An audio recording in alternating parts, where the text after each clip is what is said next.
पहलगाम हमले के बाद जब ऑपरेशन सिंदूर हुआ और सेना ने प्रेस कॉन्फ्रेंस करके इसकी जानकारी दी, प्रेस कॉन्फ्रेंस में जब विदेश सचिव विक्रम मिस्री ने आतंकियों की मंशा पर बात की और बताया कि आतंकी धर्म पूछकर गोली इसलिए मार रहे थे ताकि वो पूरे हिंदुस्तान में हिंदू मुस्लिम करवा सकें, वो भारत की एकता को तोड़ना चाहते थे, भारत को सांप्रदायिक आधार पर बांटना चाहते थे।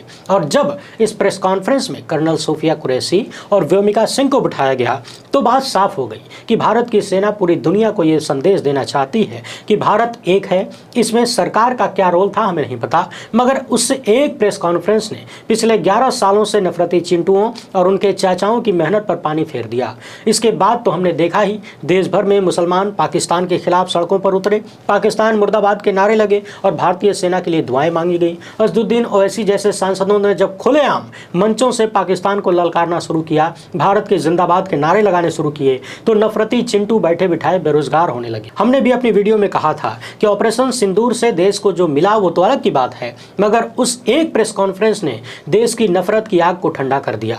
मगर आप तो जानते हैं कि नफरत की आग ठंडा होने से देश को भले ही चाहे जितना बड़ा लाभ मिल जाए, मगर एक विचारधारा को बहुत बड़ा नुकसान होता है। उसी विचारधारा को नुकसान होता है जो लगातार देश में हिंदू मुस्लिम के माहौल को गर्म रखना चाहती है, क्योंकि वो विचारधारा और उसका पूरा सिस्टम, उसका पूरा इकोसिस्टम इसी एक एजेंडे की नींव पर टिका हुआ है। ये एजेंडा कमजोर हुआ तो उस विचारधारा की सत्ता संकट में आ जाएगी। कुछ ऐसा ही संकट सेना की प्रेस कॉन्फ्रेंस के बाद चिंटुओं के सामने आ गई थी और अब ऐसा लग रहा है कि इस संकट से निकलने के लिए फिर से पूरा का पूरा भाजपाई सिस्टम एक्टिव हो गया है। हिंदू मुस्लिम का माहौल फिर से बनाया जाना शुरू हो गया है, चाहे वो कथित रूप से धर्म देखकर गिरफ्तार करने का मामला हो, धर्म के आधार पर सेना के अधिकारियों को आतंकियों की बहन बुलाने का मामला हो, या फिर विदेश सचिव को गरियाने का मामला हो, और या फिर सुप्रीम कोर्ट के आदेशों के उलट हाई कोर्ट के आदेश का मामला हो, जिसके माध्यम से सांप्रदायिक आग पूरे मुल्क में लगाई जा सकती है। आपको याद होगा चीफ जस्टिस संजीव खन्ना जब रिटायर हुए तो हमने एक वीडियो किया और उसमें कहा कि मैं व्यक्तिगत तौर पर संजीव खन्ना जी को सैल्यूट करना चाहता हूं,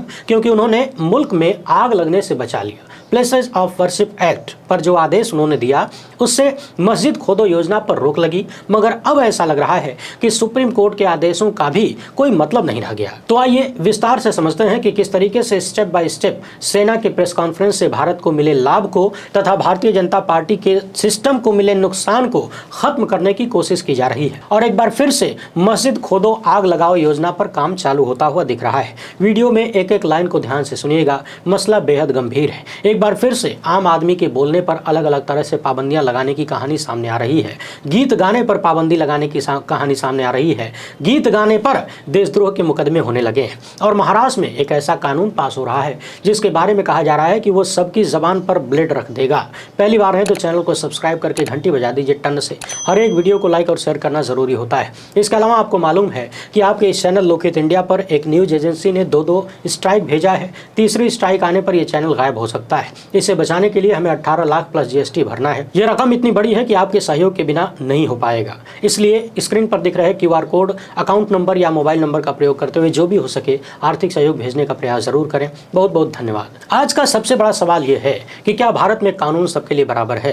क्या सुप्रीम कोर्ट ने मध्य प्रदेश के गालीबाज मंत्री विजय शाह को बचा लिया? क्या सेना का अपमान करने वाला सस्ते में छूट गया? क्योंकि प्रोफेसर महमूदाबाद तो गिरफ्तार हो गए, जेल भी चले गए, मगर सुप्रीम कोर्ट ने भाजपाई विजय शाह की गिरफ्तारी पर रोक लगाते हुए कह दिया कि जांच होगी। और इसके बाद ही यह सवाल उठने लगा कि कर्नल सोफिया कुरैशी से जुड़े 2 मामलों में कानून कैसे काम कर रहा है। सवाल यह भी है कि क्या सुप्रीम कोर्ट को विजय शाह के मामले में हस्तक्षेप करना चाहिए था, क्योंकि मध्य प्रदेश हाईकोर्ट ने स्वतः संज्ञान लिया था और एफआईआर के बाद जांच की निगरानी की बात भी कही थी। अशोका यूनिवर्सिटी के प्रोफेसर खान और भाजपाई मंत्री विजय शाह के केस को देखें तो लगता नहीं है कि इस देश में कानून सबके लिए बराबर है, क्योंकि अब साफ दिखने लगा है कि कानून की नज़र में कोई छोटा भी है, कोई बड़ा भी है, कोई हिंदू भी है, कोई मुसलमान भी है।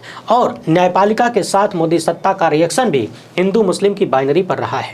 एक प्रोफेसर को सिर्फ इसलिए गिरफ्तार कर लिया जाता है कि वो 2 महिला सैनिकों को आगे करके जनता की आंखों में धूल झोंकने वाली सत्ता से सवाल करता है कि जमीनी हकीकत बदले बिना ये सब पाखंड है। आप भी जानते हैं देश भर में हिंदू मुस्लिम का माहौल कौन टाइट करता है, कौन गरमाता है। और मध्य प्रदेश के मंत्री विजय शाह सब कुछ कह देने के बावजूद कुर्सी पर बने हुए हैं। हरियाणा हो या मध्य प्रदेश, दोनों जगहों जगहों पर डबल इंजन की सरकार है, मगर विजय शाह के खिलाफ अब तक कोई एक्शन नहीं हुआ, बावजूद इसके कि मध्य प्रदेश हाईकोर्ट ने उनके बयान का स्वतः संज्ञान लिया था और मुकदमा भी कोर्ट के आदेश पर दर्ज हुआ। हाईकोर्ट के जज ने मंत्री के बयान को गटर की भाषा कहा था, गटर की भाषा।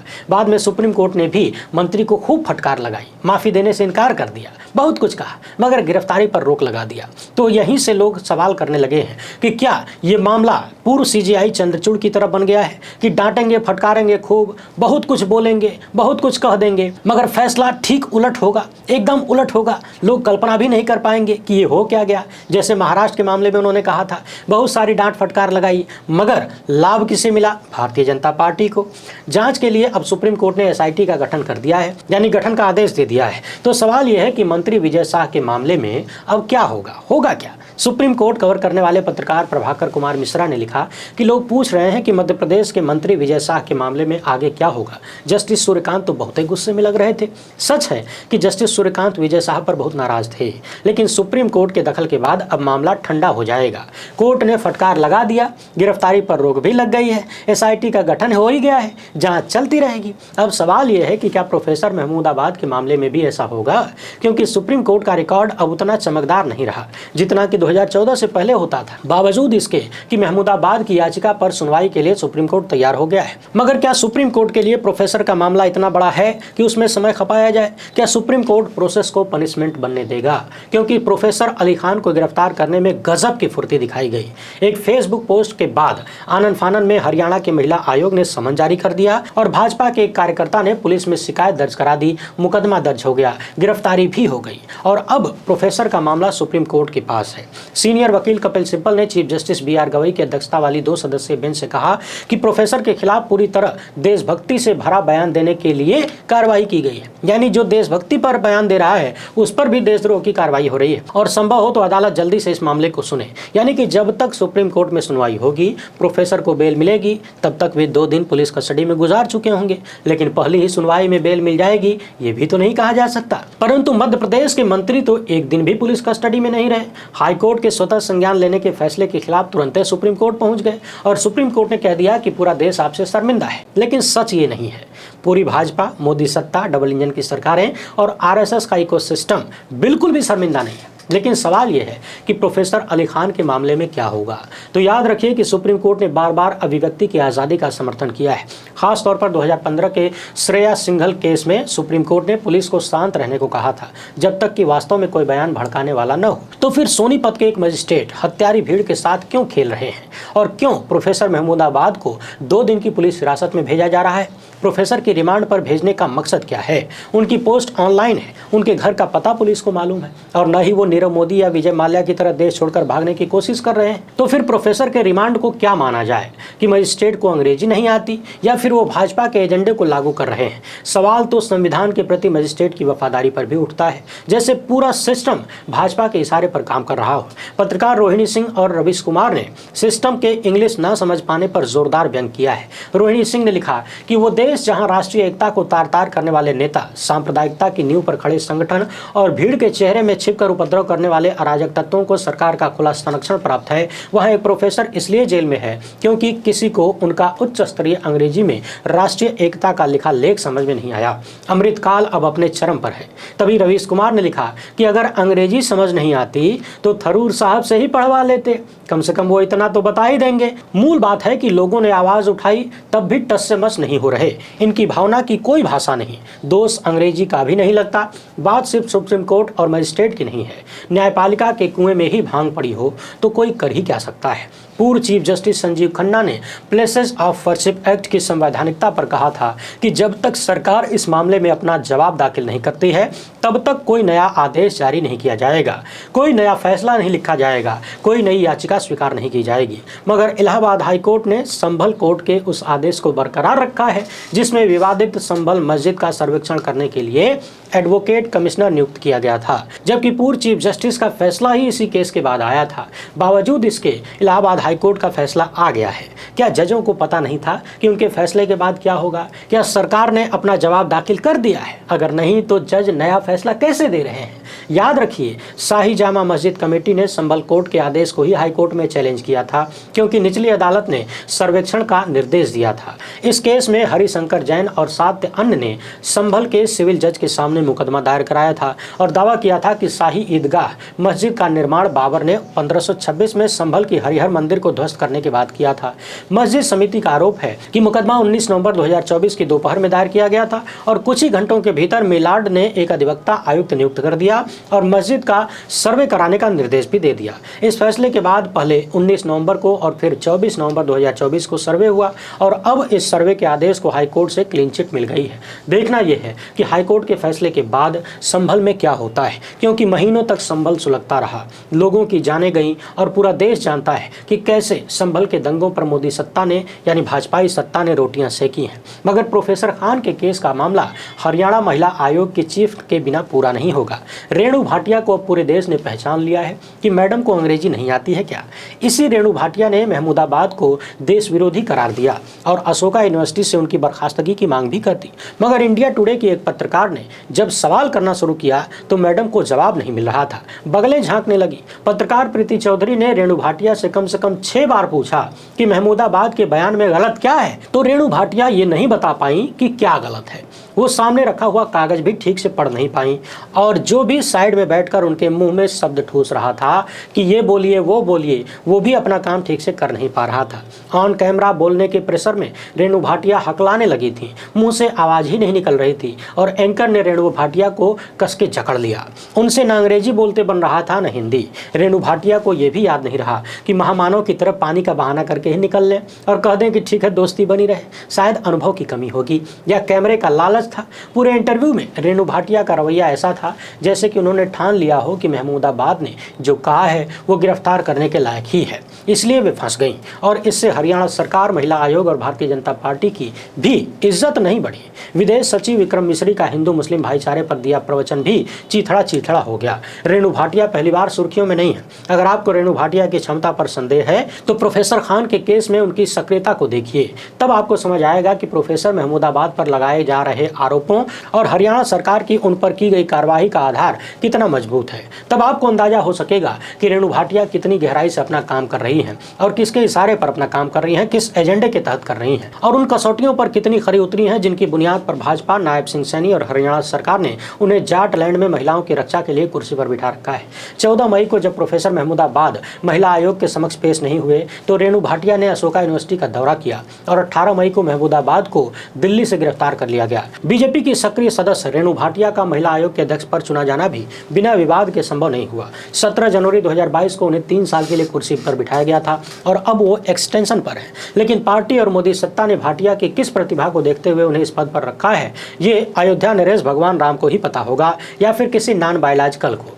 भाटिया खुद को स्किन थेरेपिस्ट बताती हैं, शायद उनकी कामयाबी का यही राज हो। इसके साथ ही भाटिया ने एक शॉर्ट फिल्म में पाकिस्तान के पूर्व प्रधानमंत्री बेनजीर भुट्टो का रोल निभाकर सुर्खियां बटोरी थी। तो फरीदाबाद नगर निगम में डिप्टी मेयर के तौर पर भी काम किया है।